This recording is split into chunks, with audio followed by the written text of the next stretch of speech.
यह बिहार के युवाओं के साथ छल किया जा रहा है। नौकरी नहीं दी जा रही है और जब तक जांच नहीं हो जाता है तब तक नियुक्ति पत्र बांट करके जो युवा हैं, जो बेरोजगार हैं, उसके साथ नाइंसाफ़ी ना करें। 2 तारीख को होने वाले नियुक्ति पत्र को जब तक कि आप सही जांच नहीं कर लेते हैं तब तक उस पर आगे बढ़ने की ज़रूरत नहीं है। चारा घोटाला से बड़ा घोटाला है ये शिक्षा घोटाला। ये जानबूझ करके बिहार के युवाओं के साथ छल कर रहे हैं कि बिना परीक्षा दिए हुए लोग भी नौकरी में बहाल हो जाएंगे। बिहार में तो उनका खाता खुलने वाला नहीं है। युवाओं के साथ जहां तक लड़ाई लड़नी होगी, भारतीय जनता पार्टी बिहार के युवाओं के साथ खड़ी है। नमस्कार, मेरा नाम अनूप नारायण सिंह है और आप बिहार टॉक के डिजिटल प्लेटफॉर्म को देख रहे हैं। हम हैं पटना में प्रदेश भाजपा कार्यालय में और हमारे साथ हैं पार्टी के प्रदेश प्रवक्ता उपेंद्र सिंह जी। बिहार में जिस तरह से 2024 के लोकसभा चुनाव को लेकर सत्ता और विपक्ष के बीच जुबानी जंग चल रही है, वैसे में भाजपा कहीं न कहीं संयमित भाषा शैली के साथ महागठबंधन सरकार को तमाम मोर्चे पर घेरने का प्रयास कर रही है।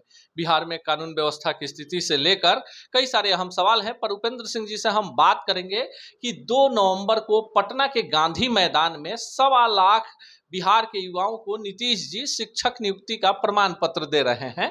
तो आपको नहीं लगता है कि भाजपा को समर्थन कर देना चाहिए? बहुत बड़ी घटना है, 1.25 लाख लोगों को नौकरी मिल रही है। यह बिहार के युवाओं के साथ छल किया जा रहा है।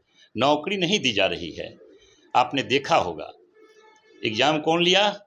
बीपीएससी एग्जाम लिया, लेकिन उसके दस्तावेजों की जांच कौन कर रहा है? शिक्षा विभाग।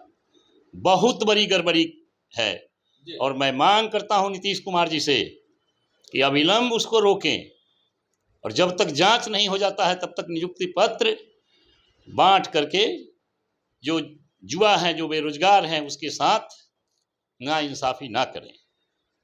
भारतीय जनता पार्टी मांग करती है कि 2 तारीख को होने वाले नियुक्ति पत्र को जब तक कि आप सही जांच नहीं कर लेते हैं तब तक उस पर आगे बढ़ने की ज़रूरत नहीं है। बहुत उसके दूरगामी हैं, प्रभाव हैं। अनूप जी, आपको बता दूं कि ये लोग साजिशन ऐसा किए हैं, जो लोग परीक्षा में शामिल नहीं हुए हैं, आप देख लीजिएगा, वैसे लोगों को भी दूसरे प्रदेश के जो लोग हैं उन लोगों को भारी मात्रा में इसमें उत्तीर्ण दिखा करके नौकरी दी जाएगी। कहीं ना कहीं नीतीश कुमार का इशारा है कि हम दूसरे राज्य में, बगल के राज्यों में जाकर उसी सवाल पर आते हैं। लालू प्रसाद यादव पहले ही जमीन के बदले नौकरी घोटाले में फंसे हुए हैं।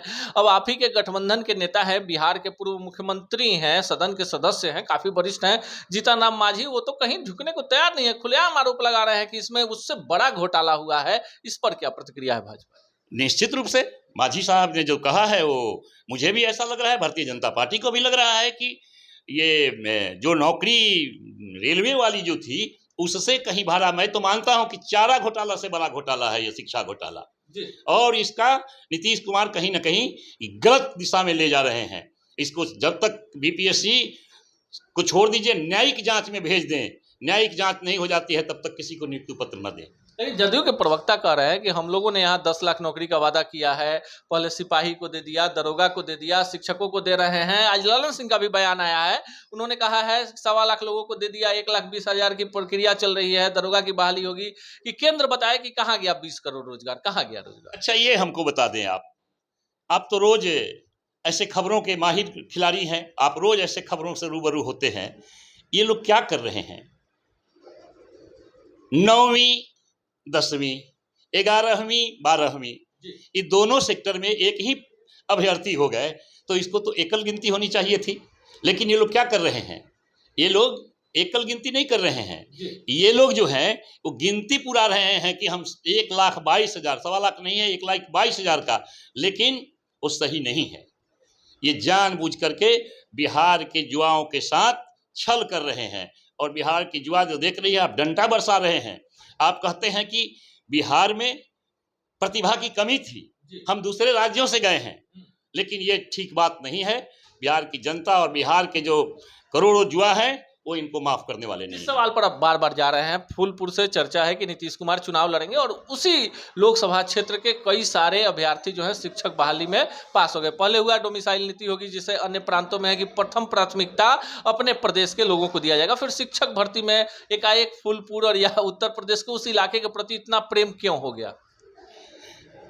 भाई साहब, बिहार में भी डोमिसाइल नीति लागू थी और साजिशन उसको हटा करके उत्तर प्रदेश के फूलपुर से नीतीश कुमार को चुनाव लड़ना है। इस वजह से उन्होंने जानबूझ करके बिना, आपको यह भी पता चलेगा और तब आश्चर्य होगा कि बिना परीक्षा दिए हुए लोग भी नौकरी में बहाल हो जाएंगे। ये साजिश है।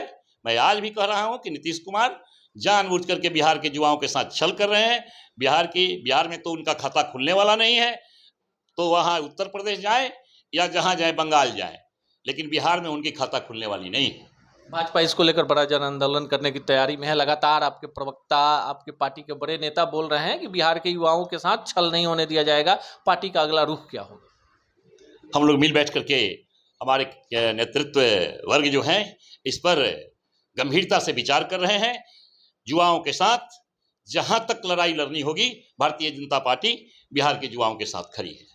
यह है उपेंद्र सिंह जी, और इनका मानना है कि जिस तरह से नियुक्ति पत्र बांटकर नीतीश सरकार एक वोट बैंक तैयार करना चाहती है, ऐसे में बिहार के युवाओं के साथ, मेधा के साथ छल हो रहा है। और जो शिक्षकों की नियुक्ति हुई है और जिस तरह की आपत्तियां सामने आई हैं, इसको लेकर सरकार को अपना रुख साफ करना चाहिए।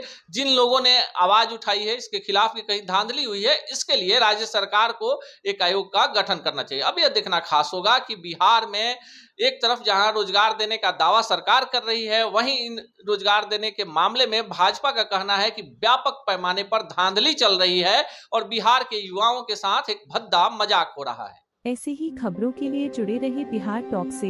यूट्यूब पर लाइक और सब्सक्राइब करें, बेल आइकन जरूर दबाएं। फेसबुक, ट्विटर और इंस्टा पर फॉलो करें। धन्यवाद।